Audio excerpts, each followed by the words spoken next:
I know nothing. I'm just a kid who grew up. There's a kid in here. So like, I want to instill that sense of direction themselves as they get older, that they can use themselves to kind of navigate the world, because essentially that's all we really have. We're born and we die in the same body. So essentially we just have ourselves, and nobody's going to really know us as intimately as we know ourselves. And I suppose isn't that the point of living, is that we get to know ourselves so well that, we learn all those lessons that we've come here to learn. This podcast is part of the GK Media Studios Creators Network, helping people tell their stories. Become a storyteller today and learn about our podcaster network at gkmediastudios.com. So welcome to today's episode of When You Choose You podcast. In today's episode, we have the wonderful and amazing Olivia Farley. I met Olivia on social media in November, if I remember well, and I was preparing my alcohol-free masterclass. And I was looking for people who kind of promoted the same idea, and here she came onto my pathway, and we made a beautiful connection, I have to say. And she impresses me with her energy beyond the screen. So I don't know how you do, what you do, but your energy is amazing, and I really resonated with you. So thank you so much for accepting my invitation. Thank you so much for being with us, and tell us what you are doing, when you are doing all these interesting bits, and we'll see where the chat is going. Amazing. Oh, thank you for having me. So I drove from Dublin to Galway here today, and Galway was actually a place I spent a lot of my youth. So it was very nearly cathartic driving over. I listened to a couple of podcasts. I am the podcast queen. I do all of my learning from podcasts, a huge amount of it anyway. But yeah, so my name is Olivia Farley. I'm 43. I'm married to Gary. We have 2 kids. One is 9, a boy, and a girl who is 7. So I suppose the reason I'm here and the reason I'm present on social media is that I gave up alcohol 6 years ago. And what happened in the interim was just this magnificent transformation that has completely changed all of my life. And you alluded there to my energy. I suppose I do have a lot of energy. At times, like there's times for, going into myself as well. And I do that. And I've been doing that for the last couple of weeks as well. But yeah, so giving up alcohol has produced this incredible energy and life force and vitality and sense of myself, and a reconnection to, I suppose, who I was born to be. I know that's very deep, but it has really been that profound. You are in the right place for that. But everything I do is so deep. It's like, what is the greater meaning of this? What do we make of this? But yeah, so I suppose in terms of alcohol, I would have started drinking like everybody else back in the day, and I mentor and coach people now who want to give up alcohol, and we all kind of go through the same thing. So we had that rites of passage, that initiation into, drinking when we were kids in fields, about 14 or 15. And then I went to university up the north. I studied psychology, met a load of people up there who would have similar interests in me. So like deep interests, but also like interests in connecting with each other. And, we had a huge amount of fun there, but a huge amount of it was based around alcohol and kind of notoriety and what we get up to. It was fabulous, and I would have... Looking back now, of course, there is so much reflection that's been done over the last few years, but I always got to a point where I knew that alcohol was interfering. So like if I had a big exam or if I wanted to do really well, I knew I had to take alcohol out of the picture. So like in my 3rd year of college in Coleraine, I was, this is very funny, but I lived with a couple of my friends. They used to go out a little bit more than me. And I used to sleep, this sounds wild, but with a knife under my pillow, ridiculously dangerous, but because I would be afraid at night when they were all out, and I was trying to be good in inverted commas and not go out and get up for class the next morning, that kind of thing. So yeah, listen, it was this kind of very alcohol centric world that I was in. I had a lot of friendships, a lot of really great friendships. We connected through alcohol. We went out. I would have held down a job during all this that wasn't problematic. Like I was at no stage was I ever at rock bottom, but it was was just a way that I dealt with, and I dealt with a social anxiety as well with that. But alcohol was useful in that time. And I suppose if I look back now, probably hindsight is 2020, isn't it? I should have given it up in my mid-20s, right? It brought me kind of quite low between 26, 27, 28, just before I met Gary, my husband. I would have definitely probably felt disconnected because I went to Australia and then I lived in England as well, and then I came back over and just everyone had kind of dispersed. And that was a very dark time, I suppose. You know, looking back, I'd put on a huge amount of weight, and yeah, I wasn't doing the things that were bringing me joy. So like I was desperate to meet somebody. I know that's an awful thing to say, but I really was. I just wanted to be in love. I think, yeah, exactly. I think, and it's good to admit those feelings because people are so afraid of admitting, and for themselves, they don't have to do it publicly, absolutely not.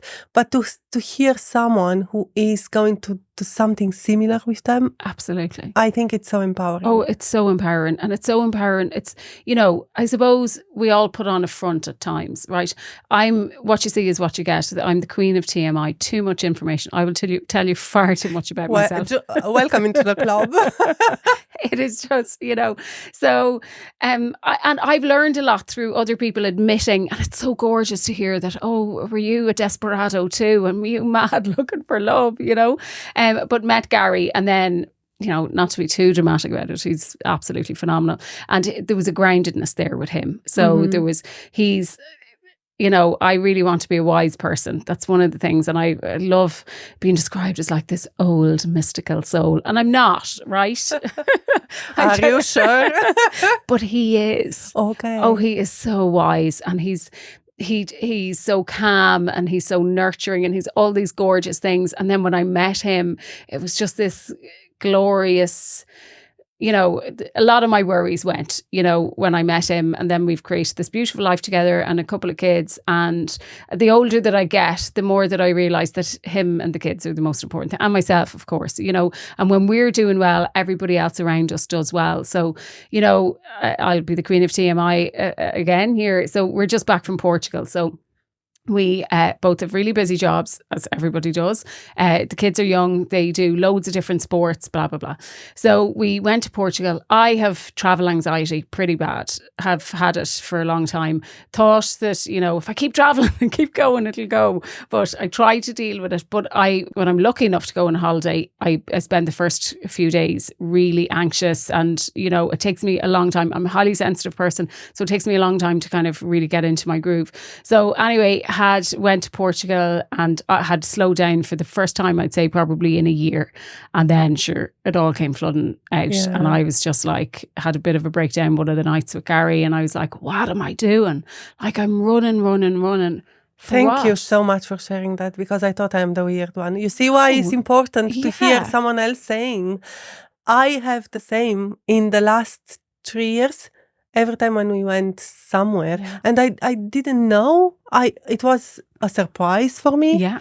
And my partner spotted that, and he said, "Are you sure that like we are having arguments when we are away, and we don't have arguments when we are at home? Yeah, like no arguments, like but those moments like tension. Yeah, moments of And I said, oh yeah, and I say all the time. He said, do you hear yourself? Yeah. You say that you are feeling unsafe. And I said, do I? Yeah. And of course, being deep, I really don't feel safe when I'm away. Yeah. And I thought I'm weird. Yeah, no, it's definitely a thing. And it takes us that. So Gary makes a laugh of it. He's very, very funny person. And so I came to with 2 days to go. And I was like, I'm back. I'm back out of it. And he goes, great. With 2 days to go. But how I do it, I go really into myself. So I get very quiet. And I start overthinking to the point of like near insanity. And then I read this incredible book called Shuggie Bain, but very deep, very sad, very all these things. And I think that brought my kind of energy down. But I'm really grateful that happened, because since I've come back, it's like I'm kind of gradually letting go of all of the things, you know, those outside things that will offer me validation. So I will be happy when this happens. I will be happy when this happens. So this and this have happened.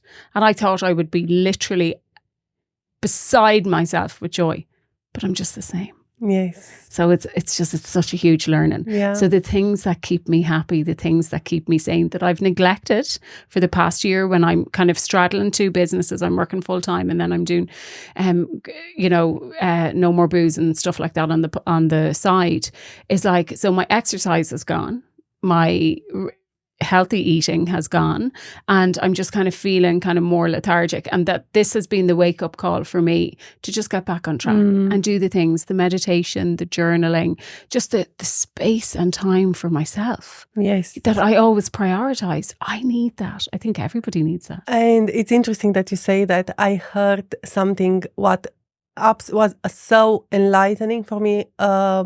I think I was in the same period, very busy, in the same type of period. And all of a sudden I realized that I'm dysregulated. My mind goes bananas and creates all these like fears and scenarios and anxiety. And I read something from the holistic psychologist. I love her. And for me, her first book was my Bible and my awaken moment and all that reason. She said, a dysregulated mind is the result of dysregulated body. Bottom line. So we need to balance the body to balance the mind. Yeah. So what gives us balance? You know, getting back to ourselves, you know. Yes. So getting back to the calmness, you know, the nature, you know, and what we all say, you know, close to the beach. Here, you know, you go out to the beach and what does the sound of the waves do? It calms you immediately. You know, so we're running and racing and there's traffic and children and deadlines and, you know, stressors and emails. And flights and airplanes. When we are going, of course, we are enjoying and this excitement, but does have an effect on the body. Yeah, absolutely. Absolutely. So it's about coming back into balance. And that's what I suppose what I'm always trying to do. And you know, I don't do it proficiently at times, you know, but I just, it's lovely to come back to it. You know, when I go on a journey, and I find, you know, when I hold on to something too tightly, it never comes. But the minute I let it go and realize, you know, what are the incredible things that bring meaning and purpose to my life. And for me, they're my relationships, both with myself and those close to me, around me, you know, and laughing is really important to me, and, you know, getting a sense of joy. And it's the ordinary things. It's not the big things that we, you know, those attainable things that we look at and go, I will be happy when, you know, be happy now. It's easier said than done. Yes, of course it exactly. Is. Yeah. But I suppose that's the greatest learning. And Nicole Lepera is an incredible resource for me as well. She has she launched a new free self-help guide. I think it was a workbook around complex post-traumatic you know what I'm saying. Yeah.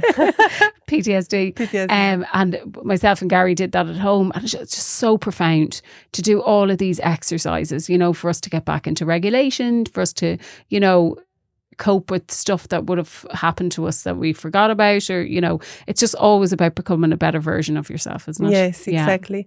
You mentioned a few times there that you want to go back to. So was giving up alcohol a moment of going back to yourself, or getting closer to your higher self? Yeah, definitely. So it came about as a deeply kind of spiritual experience as well. So I'd had a dream that had instructed me to give up alcohol, and I had kind of always known it deep down that it wasn't agreeing with me. And like I said before, wasn't problematic in that sense. Like, so I think we all kind of think that, you know, to have a problem with alcohol, you need to be really at rock bottom. I wasn't, but it was causing a lot of internal stuff. So, you know, when I would have couple of drinks at the weekend, it would take me till Wednesday to get back to that sense of, you know, productivity and for my mood to be more even and, you know, to get out of the slump, I suppose. So I knew unconsciously that it wasn't serving me.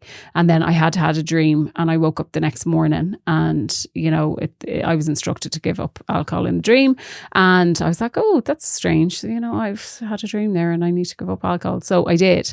So I did for 31 days. So from the 1st of December until the 31st of December. And we came actually here to go to Glenlow Abbey for New Year's for a couple of days break. And there was a Singapore sling in the on the menu. And I had a Singapore sling in Singapore. And I was like, oh God, that's a sign that I can go back on the drink. Right. So I hadn't done the work. I just, you know, stopped drinking over Christmas. And then had the drink and then started drinking again. Not like sporadically. So had maybe 4 or 5 times drank in that time. So between January and July. And then gave up when we were at a wedding. So had a heavy session over at a wedding in Spain and then gave up after that. But looking back at it now, so all the learning. So, and like I've worked with a lot of women at this stage and they all say that the exact same thing. They come back to a deeper sense of themselves. So like when we, you know, start drinking, we kind of lose a sense of ourselves. You know, that was definitely the way for me. But when I gave it up, I reverted back to that original girl, I suppose. Yeah. And all the things that she held dear and all the aspirations that she had. And like, I was very sensible. Like when I look back at my inner knowing, I wasn't materialistic, you know, growing up. I wasn't thinking that, oh, you know, if I drive that car, well, I've always loved cars, but you know, if I get a massive engagement ring or if I live in a biz, these things will make me happy. But like, that's something I developed along the way. I wasn't like that as a kid. You know, I was very into kind of peacefulness and going out by myself and always really wanted peace. That's all I ever wanted. Really resonated with that word. I remember being on a J1 in America when I was 20 and buying a card about peace and just it always, that's all I have ever wanted. And I think certainly giving up alcohol has brought me closer to that sense of peace. And now I'm bang smack in the middle of perimenopause. So my peace has gone out the window, but I'm investigating that. That's actually something I realised when I was away as well. The anxiety is probably attributable to that too. Totally. So I'm absolutely about to go on a journey of self-discovery around perimenopause as well.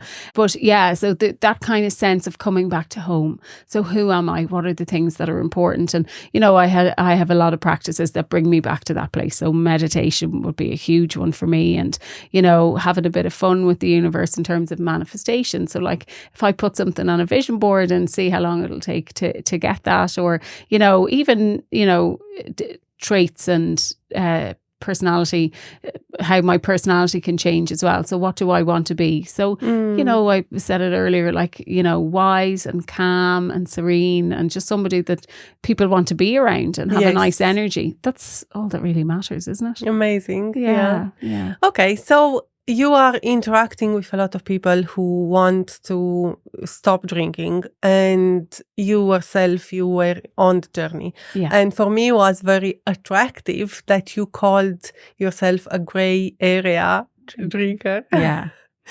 So why do you think it's so problematic from your point of view, or from what you noticed from working with those people? Yeah. Alcohol's everywhere. It's absolutely everywhere. You can go to IKEA to buy a sideboard and you can have a glass of wine in the restaurant there. Like, it's absolutely everywhere. And it has, I suppose it's synonymous with Irish culture as well. So, you know, if you look at tourists, we're in peak tourist season now. So what do people who come to visit our country do? They go and get a pint of Guinness, because it's typically, you know, and I'm absolutely not of the... I don't approach this from a preachy point of view. People absolutely have choice to do what they want to do. We're autonomous, sovereign beings. Do what you want. If alcohol makes you happy and it's not causing any problems in your life, you can make that choice. right? For me, it was causing problems. So the guilt, shame, regret, the fog, the lethargy, all those kind of things were so detrimental to me and my soul, if I'm being honest, that I just couldn't keep it up. But I suppose we just live in this culture that is synonymous with drinking. It's very hard to go to something and not drink. People really, really expect you to drink. And, I suppose if you've built your personality around alcohol and you're good fun and you're up for everything, and then suddenly you appear and they're like, who is this nun from the monastery? Yeah. What have you done with Olivia? How has she been brainwashed into being one of them? But I'm not one of them. I'm just somebody, and a lot of the people that I work with are just choosing something different. Yes. They've given alcohol hundreds of chances, and alcohol always presents itself in the same way. It always makes you feel bad. It might cause blackouts, but it always makes you do things that you regret. That's the nature of it, so yeah, that's why I don't agree, because of the nature of my work, and I know how damaging it is for the body.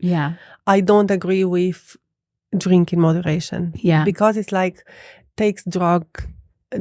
You are playing with the evil there. Like the alcohol is addictive substance, and you don't know the recipient how it's going to handle.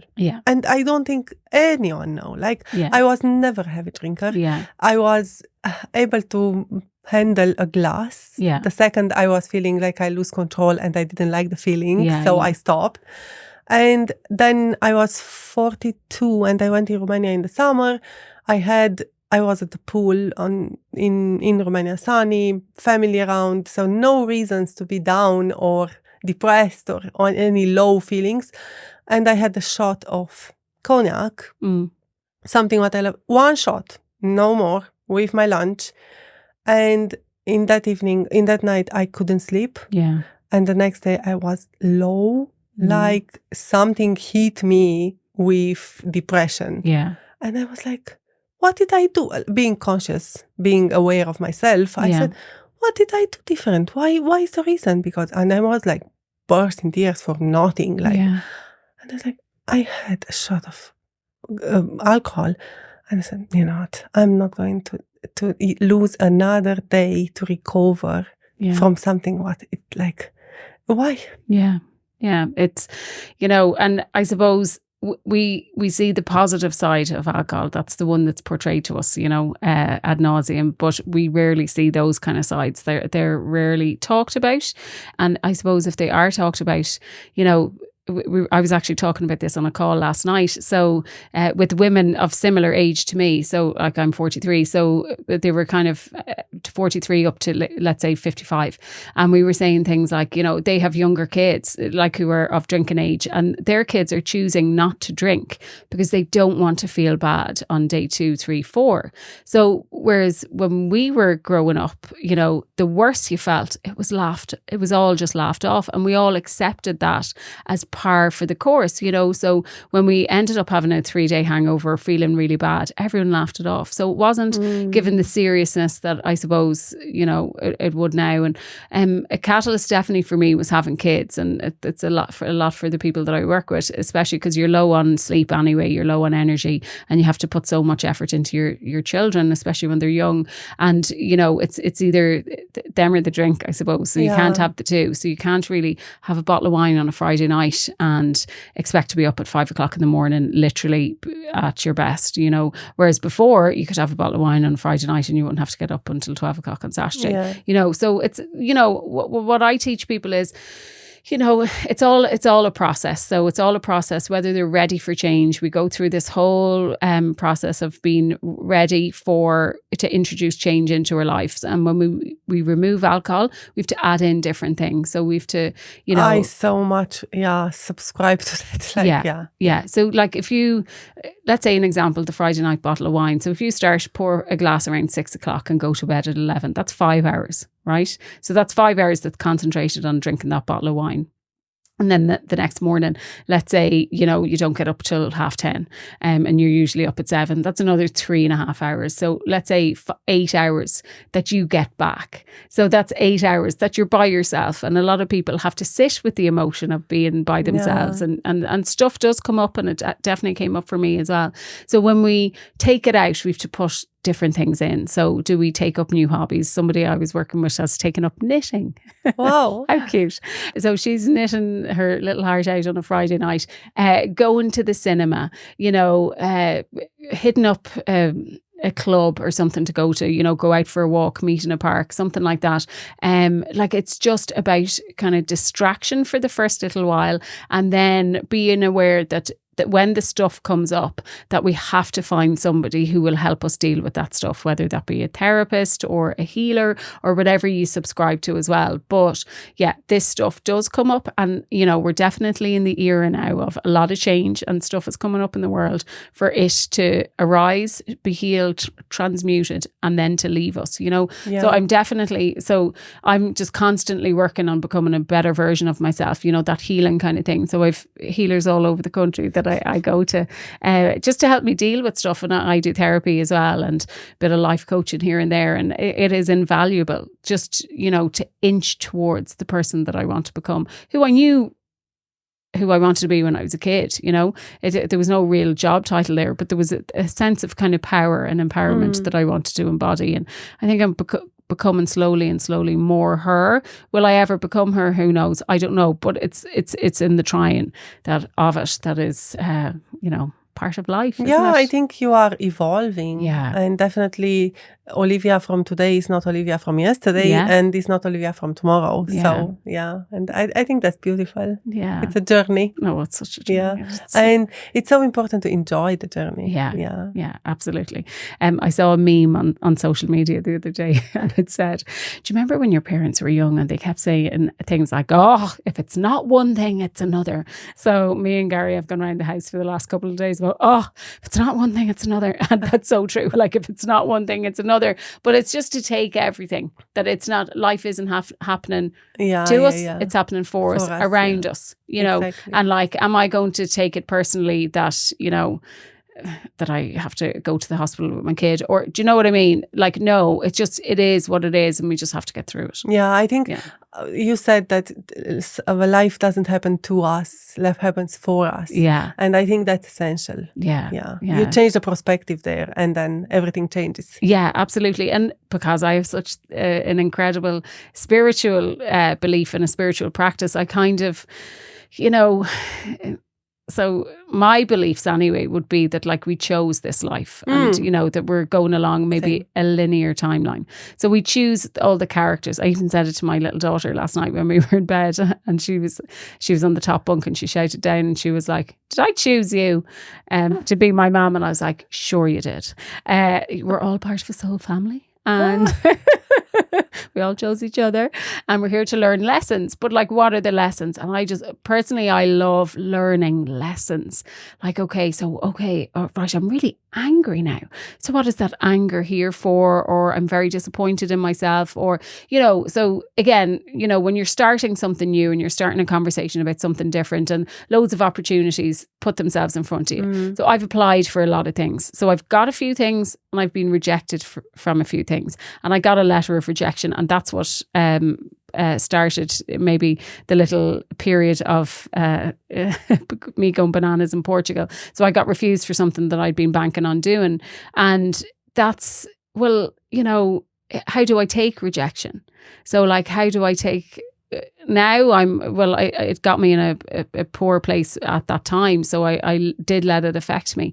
But is in terms of, if it's not for me, and usually I'm very good at letting things go, just that one thing I really, really wanted to do.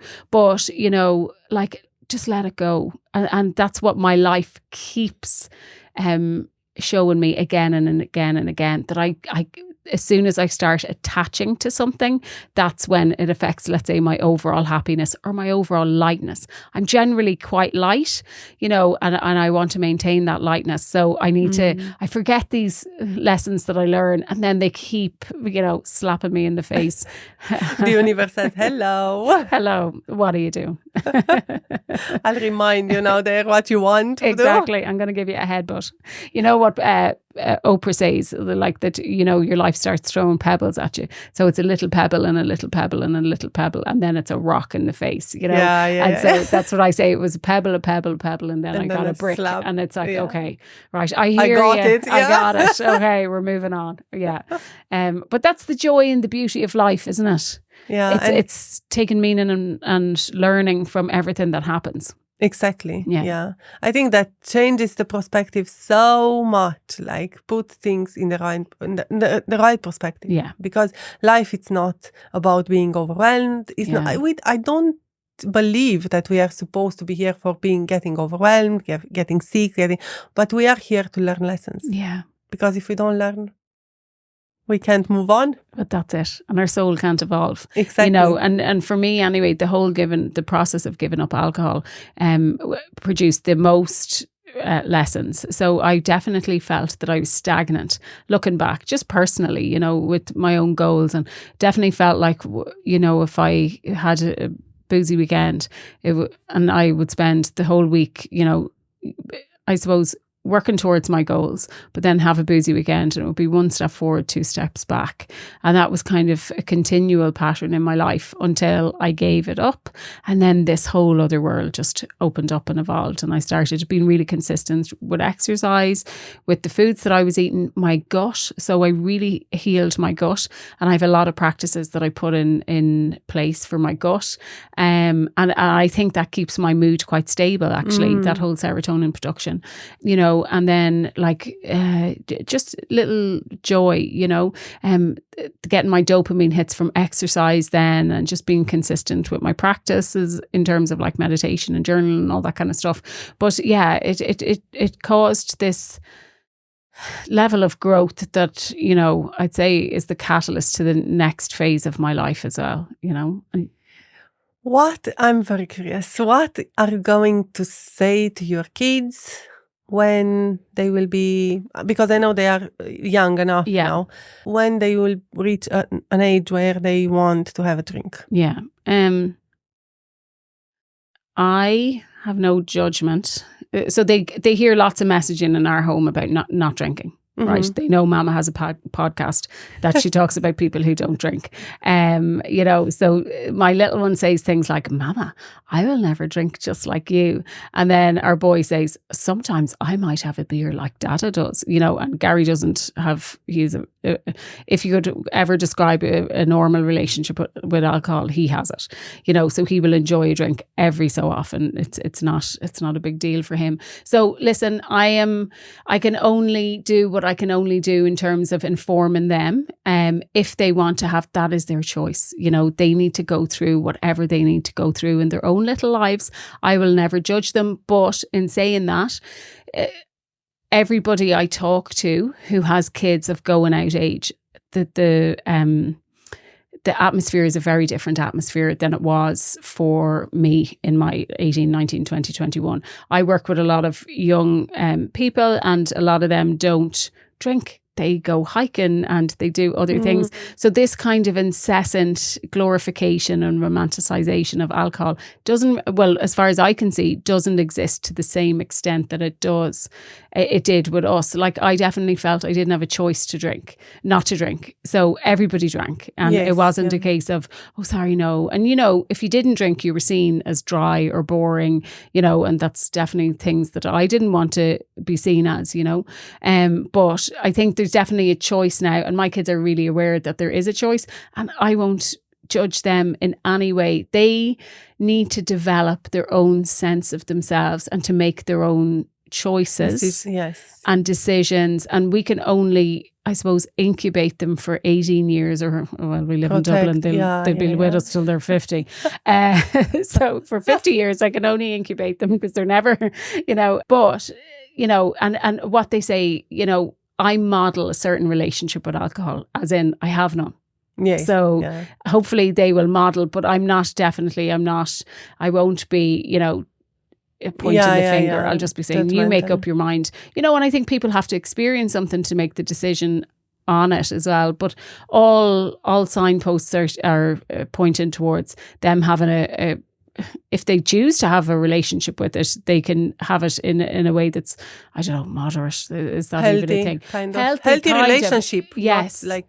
Absolutely. Well, listen, we all know that there's nothing healthy about alcohol. And I know, but I'm saying that the relationship can be healthy. Absolutely. They can have one or two drinks, and they will get to experience that themselves.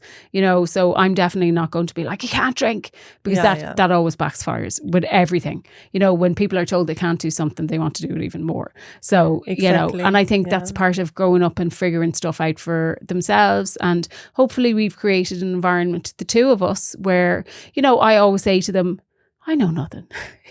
I'm just a kid who grew up. There's a kid in here. So you need to be able to figure that out for yourself. Of course, I'll give them advice as well.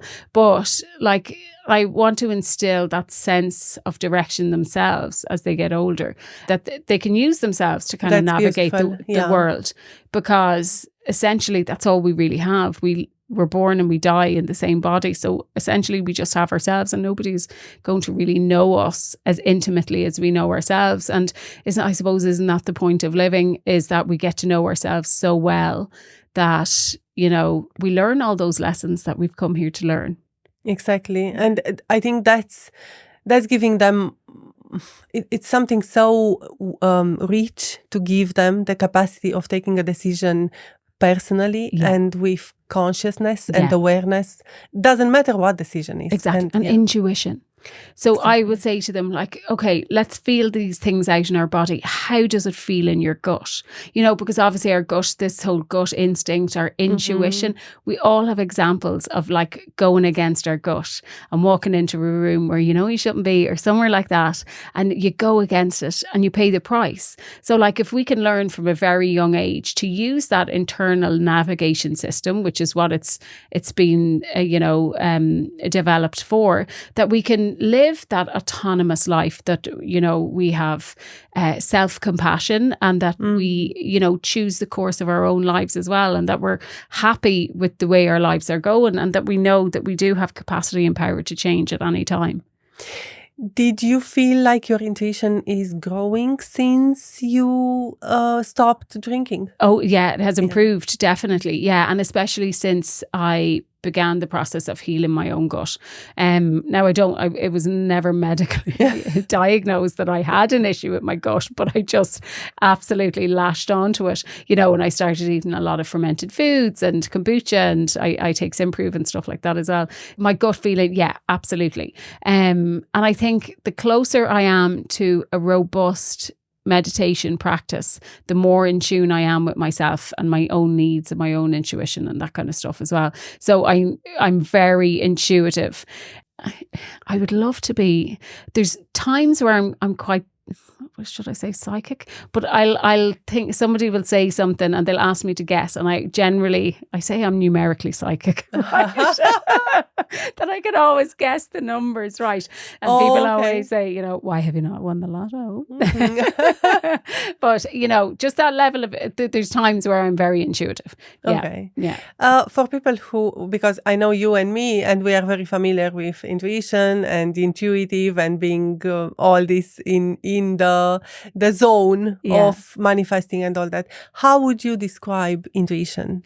It's just a kind of feeling. It's a feeling that when something it's going to be all right.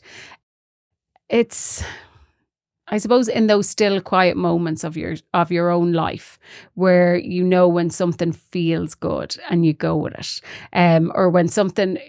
It should come with an ease. So most things should come with an ease. If you're trying too hard, it means you've kind of gone off course a little bit. So, for me, intuition is synonymous with joy, happiness, those light feelings of, you know, something is within your reach. You're confident, you're self-compassionate. It's those kind of high vibration feelings where you're feeling good and you're on track. It's when the other feelings come into play, like the apathy and the sadness and maybe the feelings of inadequacy or that languishing kind of state that, you know, right, I'm kind of off course. I'm not just feeling myself, you know, whereas it's the lightness, the joy, the happiness, the energy of kind of maybe abundance, but abundance of soul as well, not just all the stuff, you know. It's just that anything can happen and you're just here for the ride. So if you throw something out there and it comes back, well, let's just kind of enjoy it. And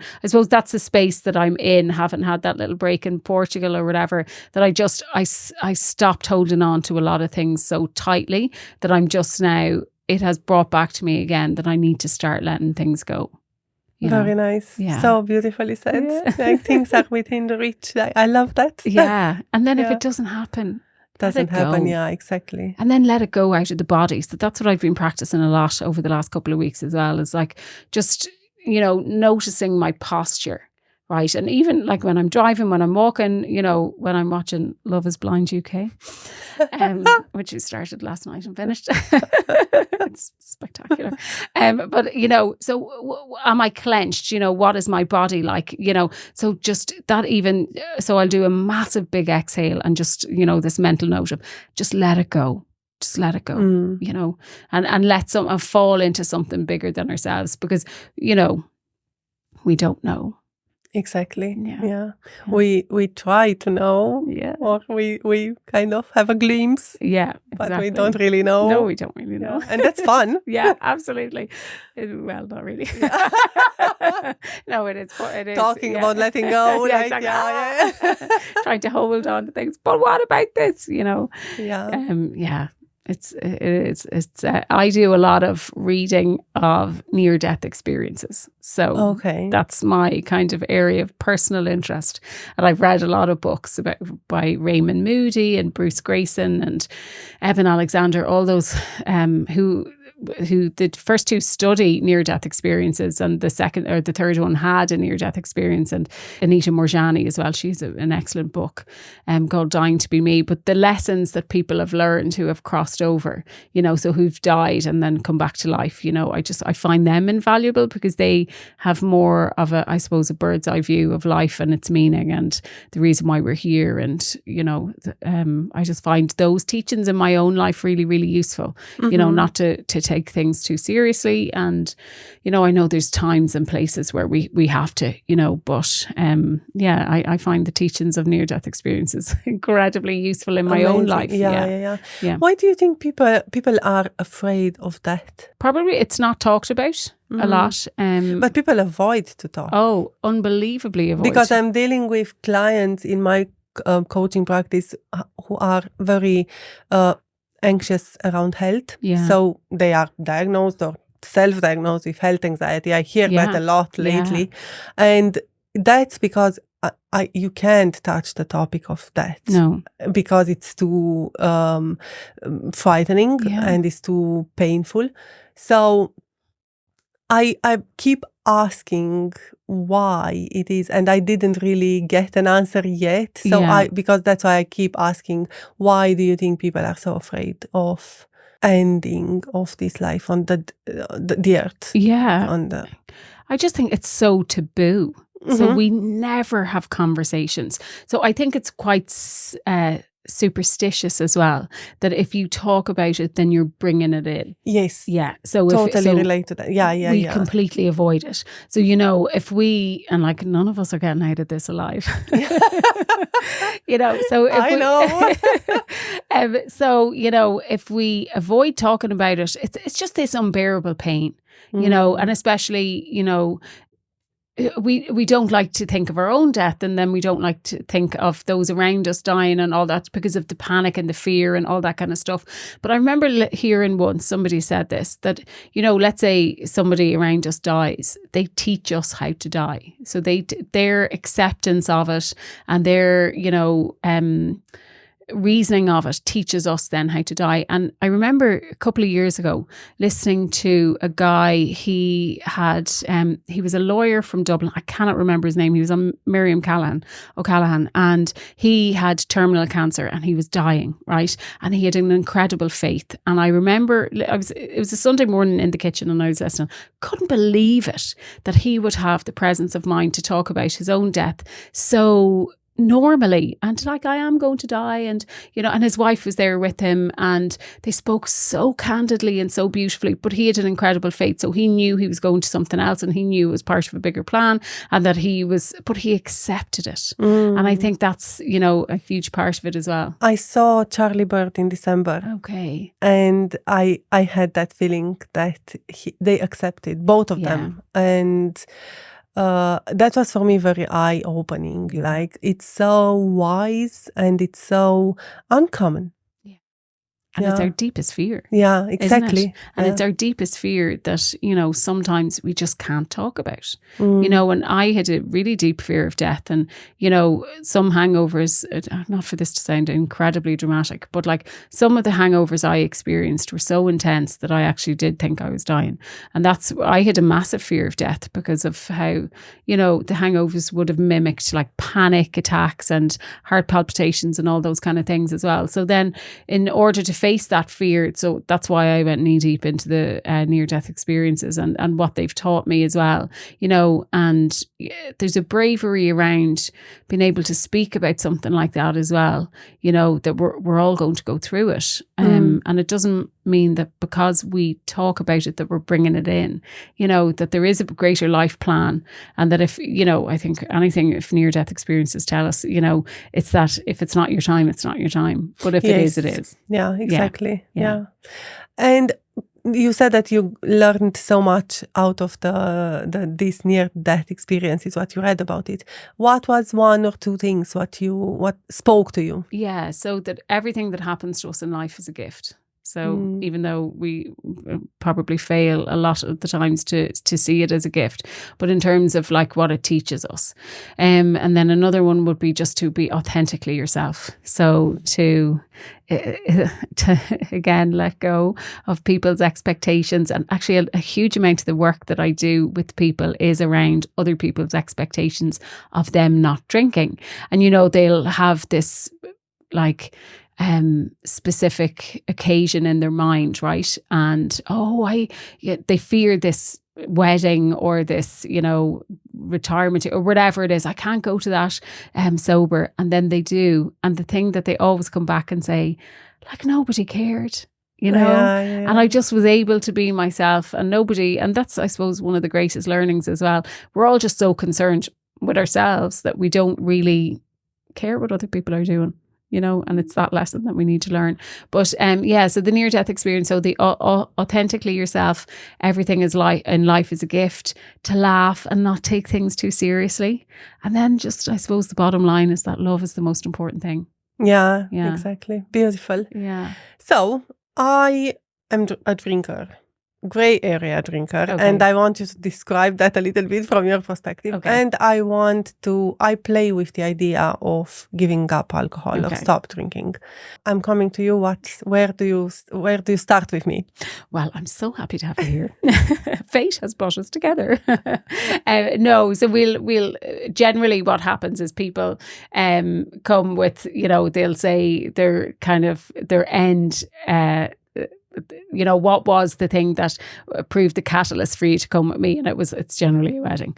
They're like, I went to a wedding, it was a free bar. Oh my God. So a grey area drinker is somebody who cannot have any alcohol. Right? Okay. Yeah. So they can go to a party and not have any alcohol, and that's grand. So they can at times they can take it or leave it. Right. But if they have one, they generally can't stop at one. So, this one leads to, 6 or 7. Many, yeah. A huge amount of people that I work with, again, say things that they're an all or nothing person and that they're an all or nothing drinker. So it's all the drinks, or none of the drinks, and they kind of bounce between the two. So alcohol is causing a lot of, I suppose, internal problems in their life. So, the guilt, the shame, the regret, maybe blackouts. They're not right for a couple of days afterwards. But when everybody looks in, they go, actually, they're grand. They're just drinking like everybody else around them. And, that was said to me a lot, but sure, you're grand. They, again, so causes that kind of internal problem, and that they've stopped and started a number of times, but they always kind of go back to drinking and the outside pressures from other people. So their drinking doesn't look like rock bottom. They haven't lost a home, or they haven't got arrested for drink driving, but it's just that kind of internal piece at the beginning, and they're questioning their alcohol intake. So, they're kind of Googling maybe, am I this, am I that? And they're just maybe looking for something different. And that's, I suppose, the point at which they come to me. They're the term sober curious. So alcohol isn't giving them what it did for years.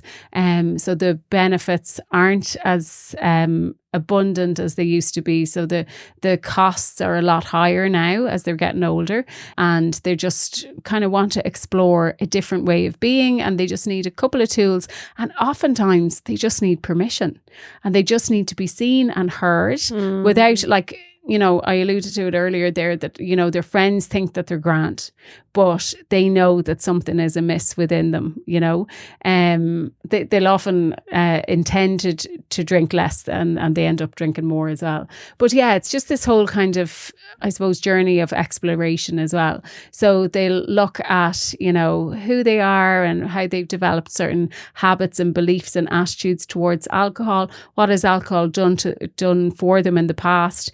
A huge amount of the people that I work with as well are highly sensitive people, as I am myself, and we'll look a bit around that. And then just, why are they drinking? Are they drinking to please other people?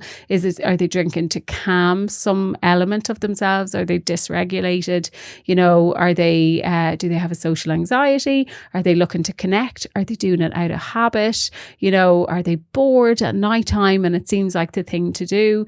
Or have they just got into the habit? And, the pandemic was a huge catalyst for people's relationship with alcohol. So there was a whole pile of, at home drinking, and people kind of got into the danger zone in there, where they were, the Friday night bottle of wine turned into the Monday, Tuesday, Wednesday night bottle of wine. Yeah. And, and it's just to untangle from all of that and look at it from a bigger perspective. And we do a lot of work around the health of alcohol and look at it from the health perspective. And, the recent studies to say that it causes a lot of diseases, and, that the World Health Organization have said that. Definitely, yeah. So we look and there is a reason you said about your gut and developing. So there is clear evidence that it's like wiping out a piece of skin, and that's exactly what the alcohol does on the gut. Yeah, exactly. All the receptors for the neurotransmitters are gone. Exactly, absolutely. Numbed. Yeah, exactly. So we kind of explore that, and it's a lot of peer support as well. So I think when people share their own stories, and it makes people feel more, I don't want to say normal, but their experience safe. Exactly. So that's it. They feel that, okay, I'm not the only one to experience alcohol in this way. Therefore, it's not just me, so yeah, it's a beautiful thing to watch. And, some people get it fast, and it takes other people a bit of trial and error, but everybody gets there in the end, because it's a process. And, I suppose the phase at which they come to me is that they're ready for change. So, I've had people in the past who've maybe come reluctantly, and they're just not ready for change. And you have to be ready for change yourself. And then, that saying, when the student is ready, the teacher will come, and yourself that when you're trying to do something, and, all these beautiful people come in your path and help you along your way, and that means that you're kind of in flow. Yes. Yeah. Exactly. Yeah. Did you observe a common denominator for those people? Like it's a certain age, or I don't like to group people. I don't like to label. I think we are unique and different and bio-individual completely. But is there anything in common What you noticed? Yeah, so some things, right? So I've worked with people from like 23 and I suppose my oldest 71, right? So all the people along that spectrum. Generally, I work with people kind of within 10, 15 years of my own age, 10, 15, 20, that kind of thing. So, well, the common thing is that we all came of age in the 80s and 90s when alcohol was heavily pushed and widely available, and it was like the precursor to having a good time. It was a hedonistic time, you know. There was a lot of alcohol to be drank and a lot of fun to be had, and I suppose that would be one kind of thing. They all came of age in that time. Another thing that I've noticed, a lot of people are highly sensitive, so they use alcohol to maybe feel less awkward in social situations. Okay. Social anxiety is a huge thing, right? And the more I deal with people and the more people that I work with, we all have it. You know, and weddings are a massive cause of this. What will I do if I go to a wedding and I'm sitting at a table with 10 other people who I don't know? And how will I dance? And how will I express myself? And, you know, a lot of the work that we do is, well, do you like going to weddings? And if you don't, just don't go, exactly. You know, and if you're able, like I'm able to go to a wedding very easily, you know, I can press a certain button and then I become the crack. But, you know, if it's about kind of looking high on your own supply. Exactly. High in life. I always loved a buzz, actually. And I'm always looking for dopamine. So like I love throwing myself into the sea or doing a really intense spin class or, you know, winning at something.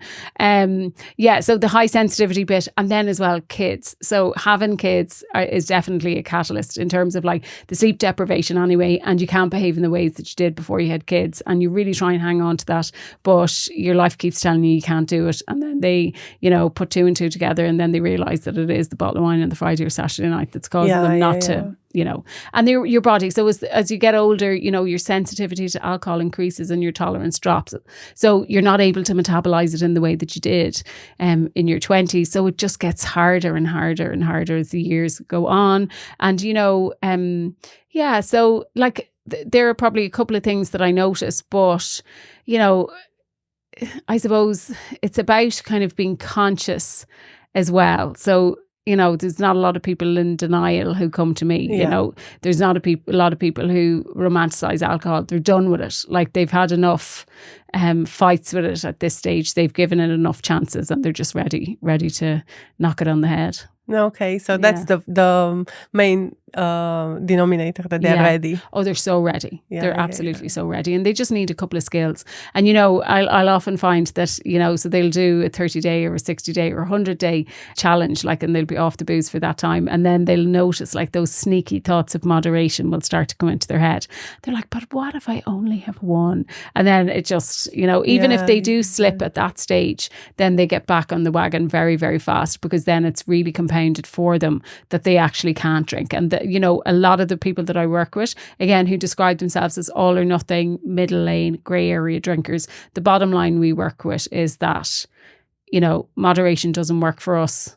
I can never drink alcohol again, you know. And once they accept that, and it's like that, it's acceptance, you know. Yes, exactly. It's shit that it's radical acceptance. It's radical acceptance. You know, it's shit that this is your life and that you can't be like Mary down the road, right, who can have one or two or enjoy herself or whatever, or who doesn't have bad hangovers, but it's your responsibility to deal with it. So it's about, again, that kind of coming of age, that evolution into being that sovereign being, that you absolutely have to take control of your own life and the course that you wanted to take. And if you want to go down and keep drinking, off you go.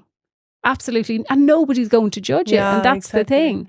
But if you want a little bit something better, and like, you know, obviously I know a lot of people who've given up alcohol now at this stage, and a lot of coaches from all over the world as well. And lots of them have been in my podcast, and they all say the same thing. Like, if you want to achieve, be happier, more content, have peace going to bed at night, please believe us when we tell you, like, this thing will do it for you, you know. And it absolutely is a superpower. I've experienced it, and hundreds of people I know have as well. Yeah, I experienced with my clients that they're trying so hard to adjust the food. Yeah. Okay, so have the food right, and then they go in the weekend and let themselves having a few drinks. So, and obvious the way how alcohol operates, you can't stop after the first one. You are not meant to. Yeah. And then come back Monday and they take the work again from the bottom instead of progressing. Yes. And to me, it's so clear that that's the reason, because someone doesn't lose weight or is not feeling well. But it's very, if they are not ready for the message, or if they're not ready to do it, you can't do for them. No. And I totally relate to those people. Like, I understand and I don't judge. Yeah. The time will come. Absolutely. Some sort of message will land. Absolutely. At home at some stage. Exactly. And, Yeah. And, there are things that you can do to speed up that process. So it's listening to other people's stories, reading about other people's stories, and getting that, education into yourself as well, but that's what kind of helped me as well. Quitlet and then podcasts and stuff like that. But yeah, you absolutely have to let people do it and be there in their own time. You can't force that. No, yeah, totally. Yeah. And yes, it's good to have the doors open. Yeah. And allow even a little bit. And then the more you hear, the more the door opens. Absolutely. But I think we have to understand that you can't force someone. I'm talking to probably family members and they recognize the pattern in their own ones, like the I don't know, children or husband or significant other or whatever. They can't force. No. You can't. No. Yeah. And I think you do more damage when you try to force someone. Yeah. When they're not ready. Yeah, absolutely. And, and I think we see that a lot in Ireland. Like, not only, I'm telling you, not only. Okay. Yeah. Yeah. Well, I think it's the human being nature. Yeah, absolutely. Yeah. Absolutely. And when we even look at the stats in terms of Ireland and their drinking rates, we're actually not the worst. So I think we're incredible binge drinkers. Because again, like, it's synonymous with the crack. And like, don't get me wrong, like I had some great nights when I drank alcohol, right? On those nights, not so much the next day or the day after, but I can't rewrite my own history. I can't say that they weren't great nights when they actually were, So it was, recognizing when it was time to stop. So if I look at it, I should have stopped at 26, but I didn't stop till 37. But it's recognizing when it's time to stop. And your life will give you clues. So it's just about listening in for those clues. I know that sounds quite cryptic, but like the clues are, Oh yeah, I think this is life. Yeah. And I think it's enough of not calling things the way how they are. Yeah.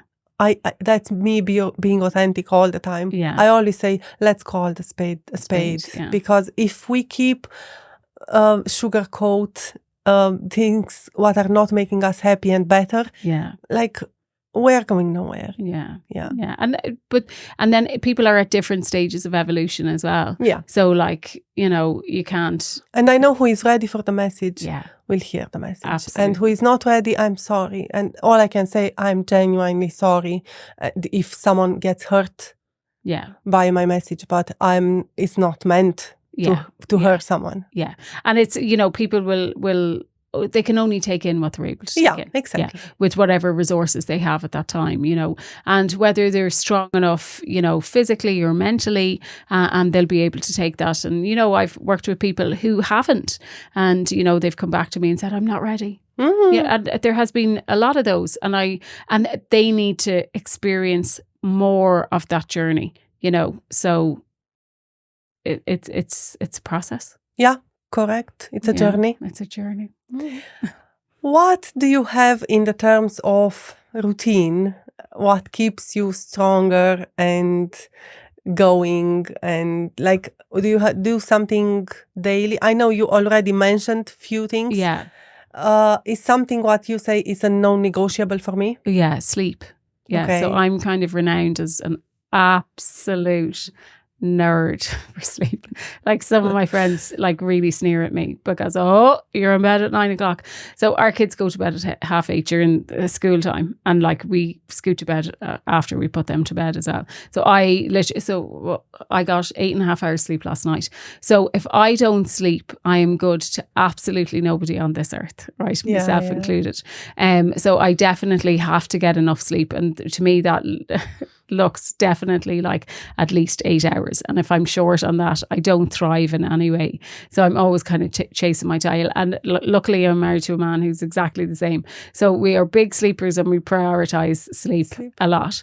And, you know, if the kids come in and, you know, that time at night when they're kind of cranky or they're, you know, they can't cope with things because they're too tired, Gary's always like, oh, I know what fixed this. And they go, oh, good night's sleep. So yeah, sleep is massive as well. I find when, you know, if I'm engaging in poor food choices, you know, highly processed stuff, I don't do well with that. I don't do well with processed carbohydrates. I do well with kind of, I really like healthy food. So I like a lot of vegetables. I like, you know, we eat meat. We were vegetarian and vegan for a few years, but we do eat a little bit of meat now and fish. But generally, if I keep a kind of healthy diet going as well, that I feel better for that. So I feel less stagnant. I feel lighter. Exercise is really, really good for me. You know, I like that HIIT. I've recently got into yoga as well over the last year. And it's so funny. My yoga teacher is absolutely gorgeous, Claire. And like she says, yoga teachers say beautiful things, don't they? They're very profound individuals. It's like, notice the quality of your thoughts. And my thoughts are like, oh, you're a bitch, Olivia. So I'm like, my quality of thoughts are horrendous. But so I find, so I do yoga on a Wednesday morning at 6 o'clock. So I'm up at 5:30 and I do that. But I always have a better day when I do yoga. And she does a gorgeous little meditation then at the end, and she's just so calm and gorgeous, and everyone's so lovely at that class. So I just find those days are better days. I'm better able to be equipped.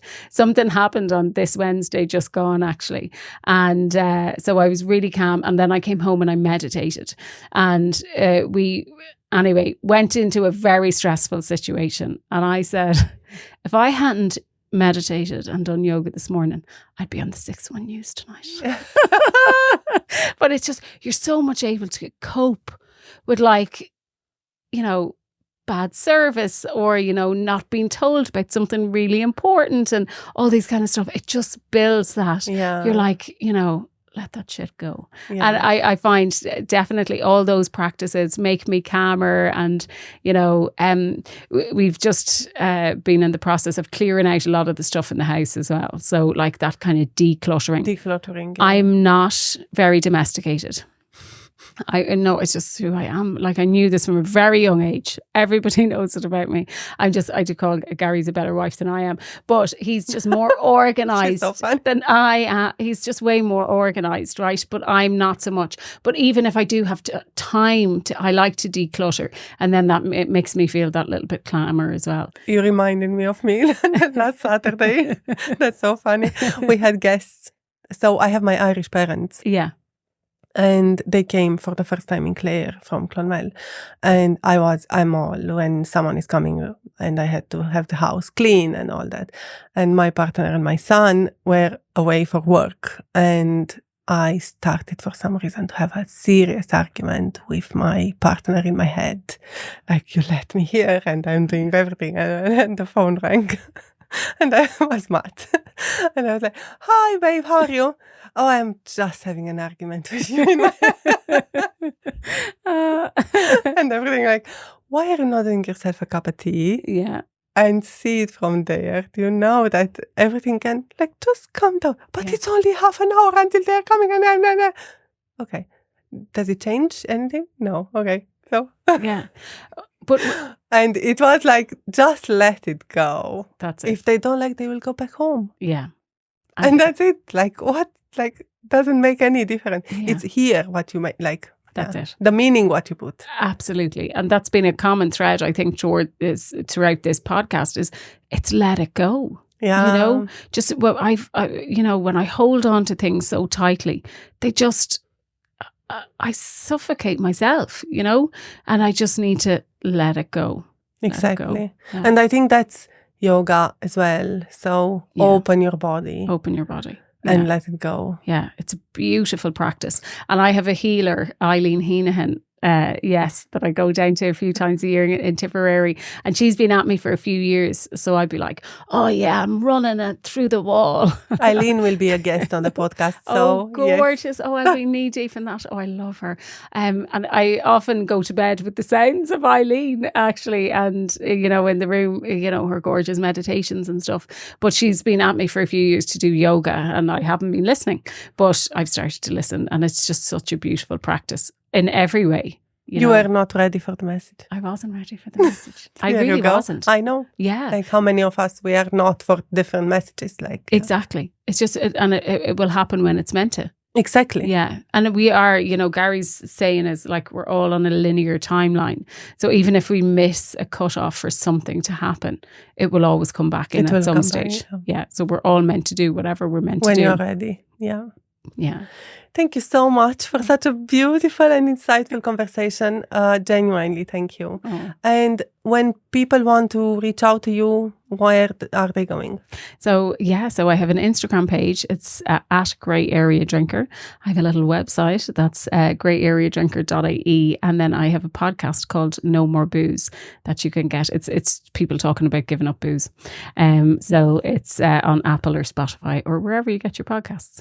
Yes, and it's thriving and I'm delighted. That means good. Exactly what you said the other day on the social media. That means more people are interested, at That's least. it. Absolutely. And exactly what we said here, probably people are ready. Yeah. More absolutely. people are ready. And they can do it in the privacy of their own home and it costs them nothing to hear other people's stories. And that's what helped me in the beginning because I thought I was so alone as well, So it's go nuts with it.